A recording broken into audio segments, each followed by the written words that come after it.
Le drame hier soir vers 21h30 près de Beaumont-la-Ronce. Pour une raison encore inconnue, une R19 s'est déportée sur la gauche au moment où arrivait en face une Citroën. Le choc frontal a été très violent. Le bilan est de 1 mort et 3 blessés, dont un très grave. Nouvel état d'alerte ce matin pour la rivière la Vienne. Suite aux pluies continuelles du week-end dernier, elle a atteint sa cote d'alerte de 4 mètres ce matin à Nouâtre. Les services préfectoraux appellent les riverains à la plus grande vigilance.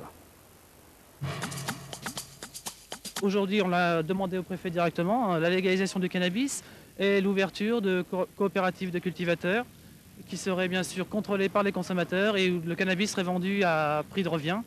La revendication samedi après-midi à Tours de 200 jeunes en faveur de la légalisation de la production et la consommation de cannabis au nom des libertés individuelles. Une manifestation organisée par le collectif de l'Ouest d'information et recherche cannabique, manifestation interdite par la préfecture. Elle a pourtant eu lieu et dans le calme. Quand on vient de l'école, eh ben, on est souvent obligé d'aller sur la route pour, comme on est plusieurs, eh ben... La colère samedi à Amboise des élèves et parents d'élèves des écoles Rabelais et Richelieu. Les trottoirs de la rue Rabelais, à certains endroits, font à peine 20 cm. C'est un danger permanent pour les enfants et les parents.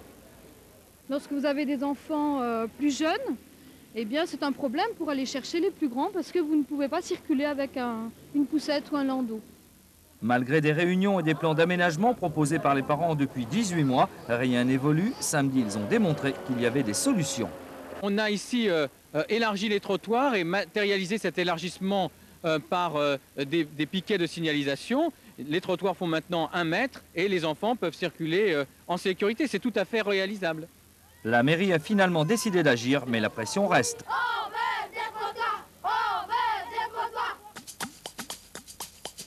Et de 7 pour Michael Milon. Hier à Coubertin, le Lochois a conquis son 7e titre de champion de France kata. Un de plus à un palmarès composé déjà de 5 titres de champion d'Europe, une médaille d'or en Coupe du Monde et le titre de champion du monde. Ce sport, l'escrime, merveilleux. Je suis tombé amoureux de l'escrime il y a longtemps maintenant. Parce que j'ai commencé à l'âge de 8 ans et ça fait 13 ans que je pratique. L'enthousiasme de l'espoir numéro 1 de l'escrime régional. Hier au Challenge Venant Valérie, le Tourangeau Christophe Clément a parfaitement rempli son contrat en prenant la 3e place. Christophe, malgré la charge de ses études, réalise une progression fulgurante. Aujourd'hui, il m'a donné beaucoup de fil à retordre et il tire très bien. Christophe Clément est très sérieux à l'entraînement. Il ne compte pas ses heures. Son maître d'armes lui prévoit une belle carrière. Il y a une chance qu'il peut devenir un des plus forts de France, dans le meilleur 8 de France. Il est doué pour ça, il est sérieux, et moi j'espère bien qu'il peut rester ici. Prochaine étape dimanche à Châteauroux avec le championnat régional. 79h, 36 minutes et 20 secondes. Record du monde de jeux de rôle battu ce week-end à Tours, près de 80 heures, beaucoup de fatigue, mais surtout de joie.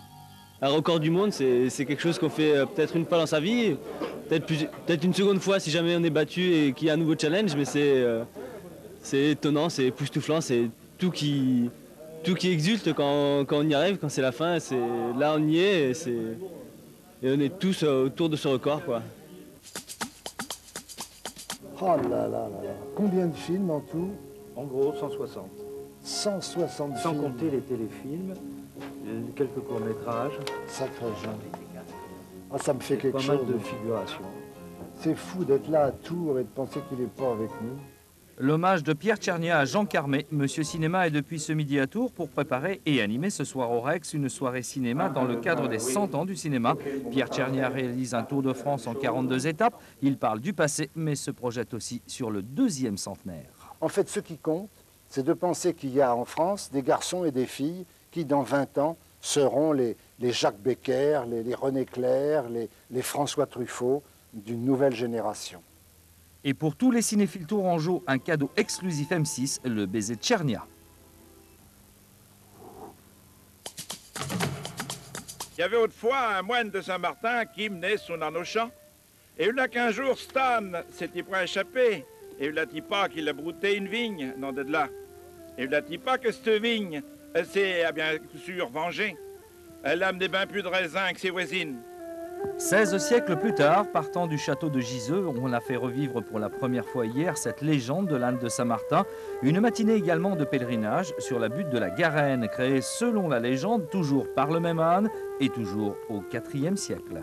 Il était avec son âne et ses paniers et ses hottes, et les hottes se sont percées, et ça a créé la butte de la Garenne. Et le sabot qui est ici, l'empreinte dans le rocher, c'est le sabot de l'âne de Saint-Martin, dans lequel il y a toujours de l'eau. C'est intarissable. Et si tous les ânes s'appellent Martin, il n'y a de telles légendes qu'en Bourgueillois. Allez!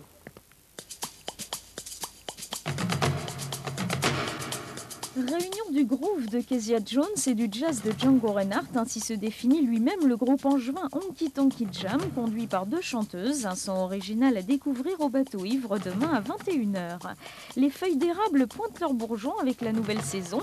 Le Québec participera à 2 matchs d'improvisation demain et mercredi dès 21h à la Pléiade, tout d'abord contre la Touraine, puis contre une sélection nationale, les All Stars. Figuratif et abstrait, bois et tuffeau, 23 sculptures de Jean Grimaud sont à contempler à l'hôtel de ville de Joué-les-Tours jusqu'au 30 mars.